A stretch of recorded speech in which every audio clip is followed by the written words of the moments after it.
బాగా ప్రిపేర్ అయిపోయింది. చేయండి subscribe back to my channel smart Annapurna vlogs. ఈ రోజు మన స్పెషల్ ఏంటంటే డే 3 పుట్టగొడుగులు. డే 3 అంటే మా ఇంటి దగ్గర వచ్చిన 3వ రోజు పుట్టగొడుగులు అనమాట. మూడోసారి 3 టైం అనమాట వచ్చాయి.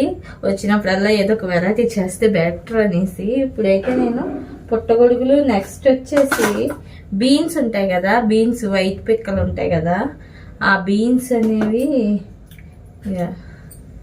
బీన్స్ అండి. ఈ బీన్స్ పుట్టగొడుగులు కర్రీ అయితే వండుతాను విలేజ్ స్టైల్లో. మా ఇంట్లో ఎలా వండుకుంటామో అలాగైతే కర్రీ వండుతాను.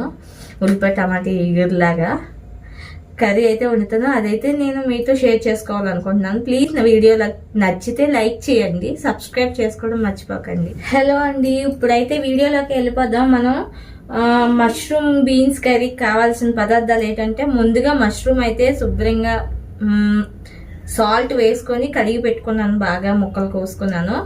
నెక్స్ట్ వచ్చేసి బీన్స్ కూడా బాగా కడిగి పెట్టుకున్నాను. ఉల్లిపాయలు, మిరపకాయలు, టమోటా, ఇంకా పచ్చిమిర్చి, కొత్తిమీర, కొంచెం కరివేపాకు అండి. విలేజ్ స్టైల్ అంటే కరివేపాకు లేకపోతే అస్సలు టేస్టే ఉండదండి. 3 లవంగాలు, చిన్న దాల్చిన చెక్క, ఇంకా చిన్న బిర్యానీ ఆకు, అంతే. మన అల్లం వెల్లుల్లి పేస్ట్ అండి, మర్చిపోయాను. ఇప్పుడైతే మనం వీడియోలోకి వెళ్ళిపోదాం. ముందుగా అయితే ఆయిల్ వేసుకుందాం. ఆయిల్ వేడయింది. ఇప్పుడు మనం ఈ దాల్చిన చెక్క, లవంగం మొగ్గ, బిర్యానీ ఆకు అయితే వేసుకుందాం. ఆకు అంటే ఎందుకంటే చిన్న స్మెల్ టేస్ట్ కోసం, అంతే. ఇవి వేసుకున్నాం కదా. ఇప్పుడు ఇందులో చిన్న పచ్చిమిర్చి వేసుకుందాం. నేనైతే 4 పచ్చిమిర్చి వేసుకున్నాను. ఉల్లిపోతున్నాయి. నెక్స్ట్ వచ్చేసి ఉల్లిపాయలు వేసుకుందామండి. వేపాకు చిన్న వేయించుకుందాం. మిరగాయలు ఒకటి వేస్తే చిట్టుపక్కలు ఆడేస్తుంది. దాని మీద మళ్ళీ ఉల్లిపాయలు వేస్తాం అనుకో సైలెంట్ అయిపోద్ది. ఎందుకంటే కోపం వచ్చినప్పుడు వాళ్ళ ఆయన కూల్ చేసినట్టు అనమాట. ఇప్పుడైతే టమాటా వేసుకుందాం.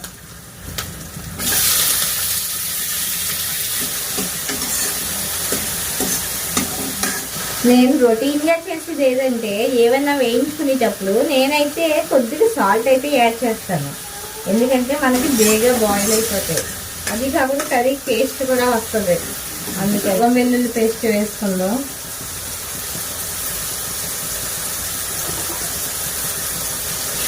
ఇది కూడా బాగా వేయించుకుందామండి. అల్లం వెల్లుల్లి పేస్ట్ అనేది ముద్దగా చేసేసుకుంది కన్నా కొంచెం ముక్క చెక్కగా చేసుకుంటే మంచి టేస్ట్ ఉంటుంది. జస్ట్ హాయ్ లైక్ చేయండి అని చెప్పు. Like and subscribe please. వీడియోని పూర్తిగా చూడండి ప్లీజ్ అండి, సపోర్ట్ మీ. వీడియోస్ నచ్చితే ఇంకా పాత వీడియోస్ కూడా తీసుకొని చూడండి. చెప్పు. ఇది మష్రూమ్ వేసుకుందామండి మనం. ఇప్పుడు ఇందులో చేసుకున్నాం కదా, ముక్కలకు వస్తుంది. ఇవి కూడా కొద్దిగా వేయించుకుందాం అనమాట. ఇలాగా మసాలా కర్రీ అయితే వండుదాం అనుకున్నాను, కానీ మా ఆయనకి బాగాలేదు, అందుకే మసాలా కర్రీ వండలేదు. ఉల్లిపాయ టమాటా ఈగురులాగా వేస్తున్నాను అనమాట విలేజ్ స్టైల్లో. ప్లీజ్ వీడియో నచ్చితే లైక్ చేయండి. ఇది కొద్దిగా అయితే బాయిల్ చేసుకున్నాం కదా. ఇప్పుడు మనం పిక్కలు వేసుకుందాం. బీన్స్ అండి, బీన్స్ పిక్కలు. ఇవి కూడా కొంచెం ఇలా అయితే బాయిల్ చేసుకుందాం కొద్దిగా. పిక్కలు అనేవి బేగా బాయిల్ అయిపోతాయి, అందుకనేసి ఎక్కువ వాటర్ అయితే వేసుకోకూడదు. కారం అయితే కూరకు తగినంత వేసుకుంటున్నానండి నేను. మీరు కూడా మీరు ఎంత తింటారో చూసుకొని కూరకు తగినంత వేసుకోండి. పసుపు చిటికడండి, పసుపులో మసాలా, సాల్ట్ అండి. ఇందాక కొంచెం వేసుకున్నాను కదా, ఇప్పుడు చూసి వేసుకుంటాను అన్నమాట. తర్వాత ఇవైతే కారం కూడా కొద్దిగా వేగనిస్తే మనకు టేస్ట్ వస్తుంది. కొద్దిగా ఎన్ని వేసిన ఉప్పు కారాలు వేసే దగ్గర కొద్దిగా బాగా మనకు టేస్ట్ అనేది వస్తుంది. చూడడానికి చూడండి, బాగుంది కదా కలర్ఫుల్గా. మష్రూమ్ బీన్స్ కర్రీ సూపర్గా ఉంటుందండి.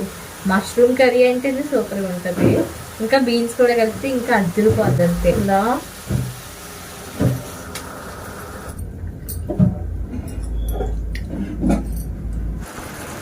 ఇదిగోండి ఫ్రెండ్స్, ఫైనల్లీ కర్రీ అయితే మనకి ప్రిపేర్ అయిపోయింది, దగ్గరికి అయితే అయిపోయింది. ఇదిగో కొత్తిమీరతో గార్నిష్ కూడా అయిపోతుంది. ఇదిగోండి పక్కన తీసేస్తాం.